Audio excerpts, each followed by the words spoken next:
මේ බිමට ඇතුල් වෙද්දි දැනෙන හැඟීම මට විස්තර කරන්න අමාරුයි. ඒක කවදාවත් නොදැනුණු මහ පුදුමාකාර හැඟීමක්. ඔබේ හිත මොහොතකට ඔබ ළඟ විතරක්ම තියාගෙන මේ පෙත් මගේ ඇවිද යන්න ඔබත් එන්න.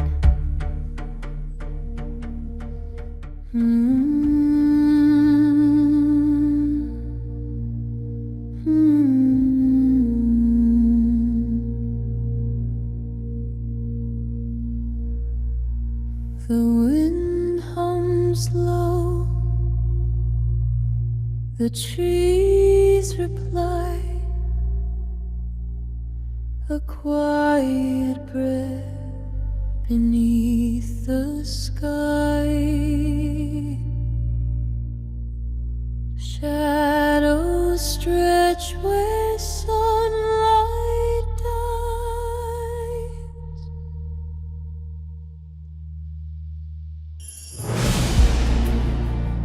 උතුරුමැද පළාතේ ස්වභාවිකව පිහිටි උසම තැන මොකද්ද කියලා ඇහුවොත් ඔයාලගේ උත්තරය මොකද්ද? මම ඔබවත් එක්කගෙන යන්නේ එතනට. රිටිගල.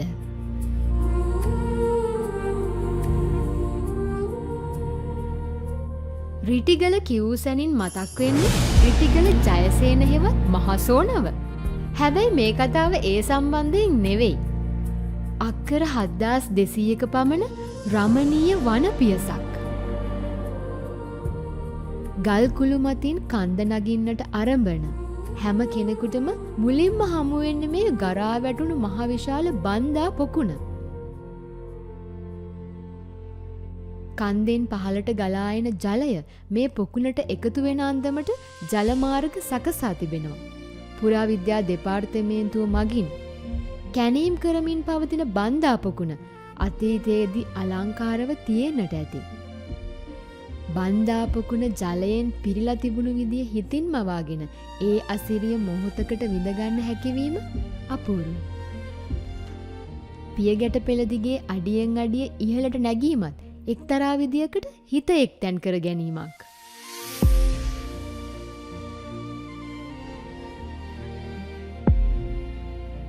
මේ තියෙන ගිමන් හලක් පඩි පෙළ නැගලා ඉහළට එද්දි දැනෙන වෙහෙස නිවා ගන්න සකස් කරපු තැනක්.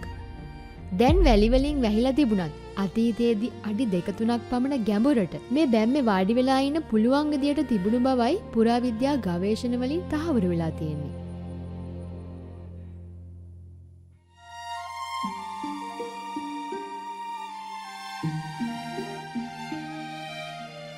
විශාල ගල් පතුරු යොදාගෙන සකස් කරපු ගල් පාලම් කීපයක්ම අපිට මෙහිට දකින්න ලැබෙනවා.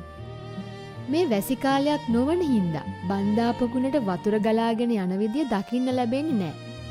Whispering pines, they hold my name, soft and slow, it's all the same. The forest knows it plays no game. Leaves that fall, a tender hymn, though roots below they grow so dim.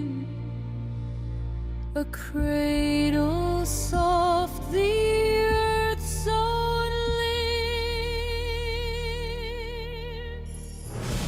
මේ භූමිය ඇතුලේ ගොඩනැගිලි 147ක නටබුන් හා කටාරම් කෙටු ගල්ලෙන් 77ක් ඇති බව හොයාගෙන තිබෙනවා.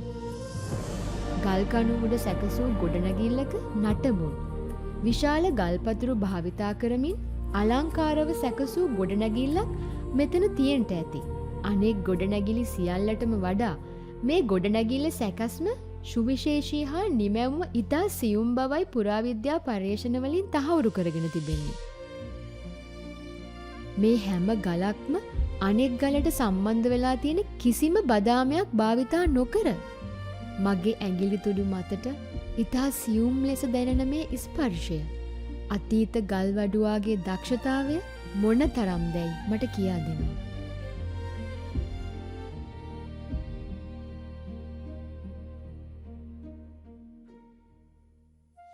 මේ රෝහල් සංකීර්ණයක් සෝබා දහම සමග බද්ධ වී නිවන සොයා යන ගමනේදී භික්ෂූන් වහන්සේලාගේ ශරීර සුවතාවය වෙනුවෙන්ම ඉදිකළ රෝහල. රිටිගල වනාන්තරයටම ආවේනික ශාක වර්ගත් බෙහෙත් වර්ගත් විශාල ප්‍රමාණයක් අදටත් තිබෙන නිසාම අතීතයේදීත් සියලු රෝගයන් නිවාරණය කරගන්නට මෙතනදී ඖෂධ සකසා සත්කාර කරන්නට ඇති.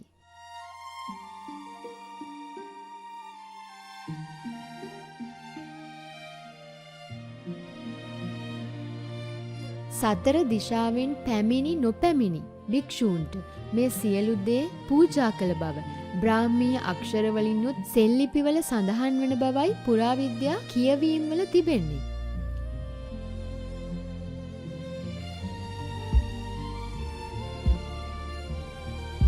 දකුණු ආසියාවේ දිගම පෙත් මග ඇඟට දැනෙන සිසිලත් විඳගෙන මේ පෙත් මග දිගේ ඉදිරියට ඇවිද යද්දී ඇහෙන්නේ මගේ පියවර හඬත් කුරුල්ලන්ගේ නාදයත් සුළඟට ගස්සෙල වී ඇතිවන නාදයත් විතරමයි.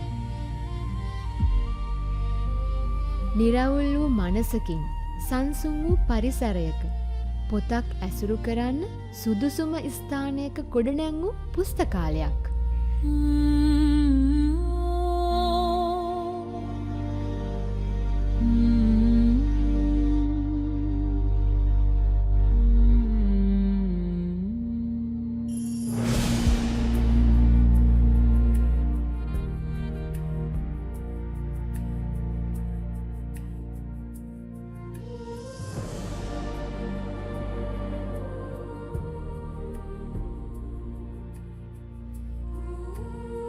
මහා විශාල නුග ගහක් වචනවලට පෙරලන්නට නොහැකි මහා ගෞරවනීය සිතුවිල්ලකුත් හදපුරා දිවයන ආදරයකුත් මේ වනස්පතිය කෙරේ මට දැනෙනවා.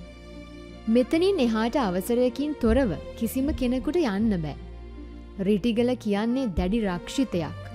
අල්ලි කොටි වලස්සු පවා ජීවත්වන වනාන්තරයක්. වියලි කලාපයේ පිහිටියත් තෙත් කලාපයේ ශාක වැවෙන වනාන්තරයක්. වියලි කාලයේදී පවා මීදුමෙන් බරව වලා අතර සැඟවෙන කඳු වැටියක්. සල්ලි කොළ හොයන්නම ජීවිතේ කැප කරලා හිතටත් ගතටත් වෙහෙසක් දැනුනම සැනසිල්ලක් ඕනෙමයි කියලා හිතුණු වෙලාවක වෙන කොහෙවත් යන්න එපා. රිටිගලට එන්න. කල්ප ගානකට සැනසුම මෙතනදී ඔබට ලැබේවි.